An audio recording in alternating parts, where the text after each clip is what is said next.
meme គឺជាចំណែកមើលដែលមិនអាចខ្វះក្នុងអ៊ីនធឺណិតនេះគឺជាវីដេអូទី2និយាយអំពី meme ដែលបានចាក់បណ្ដាលពី game តោះប្រូចាប់ផ្ដើមចាំតិចមើល Great Sauce សញ្ញាមួយមើលអូយ៉ា cool ទី1 do of barrel roll អា meme នោះសំដៅទៅលើពេលយើងនិយាយអីច្រើនពេកវានឹងខ្លាចជា meme barrel roll គឺជាចលនាបង្វិលយន្តហោះដើម្បីគេចពីអាវុធសត្រូវនៅលើអាកាសពាក្យ do barrel roll គឺជាពាក្យ NPC មួយបង្រៀនយើងអំពីរបៀបប្រយុទ្ធគ្នាលើ game Star Fox 64តែប៉ុណ្ណាចាប់ហើយប៉ុន្តែអាពាក្យនេះវាត្រឡប់ទៅត្រឡប់មកច្រើនពេកពាក្យដិតដាមចូលក្នុងខួរអ្នកលេងពេលហ្នឹងមាន gamer ខ្លះចាប់ដើមកើតមានអំពីអាពាក្យហ្នឹងប៉ុន្តែបងគាត់ធ្វើមានប្រហោះលេងឲ្យសុបាយទេប៉ុន្តែវាចាប់ដើមល្បីខុសពីធម្មតាតែម្ដងវាល្បីខ្លាំងណាស់បើស្ញាប្រឯងសរសេរពាក្យ do barrel roll នៅលើ Google នេះគឺជាដើម្បីកាត់ឡើងតែ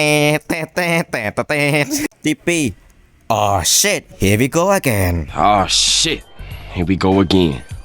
ចាស់ប៉ុន្តែមាស Oh but go ទោះបីជា GTA San Andreas ចេញតាំងឆ្នាំ2004ប៉ុន្តែតដល់ឆ្នាំ2015មកអាពាក្យនេះចាប់ដើមមានមុខនៅលើបណ្ដាញសង្គមនានាហើយវាពិតជាចាប់ដើមល្បីតាំងឆ្នាំ2019ហើយនោះគឺមកពីអាប្រូមួយនៅលើ Twitter ឈ្មោះ Sucia ឯងភ្លេចបាត់ឯងគាត់ edit អា cutscene ហ្នឹងឯងដាក់ background ជាពណ៌ green background បង្ហោះឡើងទៅបណ្ដាញសង្គមនានាតាំងពីមុនអា meme នឹងចាប់ដើមល្បីបដាដោយសារតែវាយើងអាច add ចូលគ្រប់ situation ថែមនឹងភាពកំប្លែងរបស់វាផងដែរទី3 follow the damn train CJ មក meme មួយទៀតបង្កើតឡើងដោយសារ GTA San Andreas All we have to do was follow the damn train CJ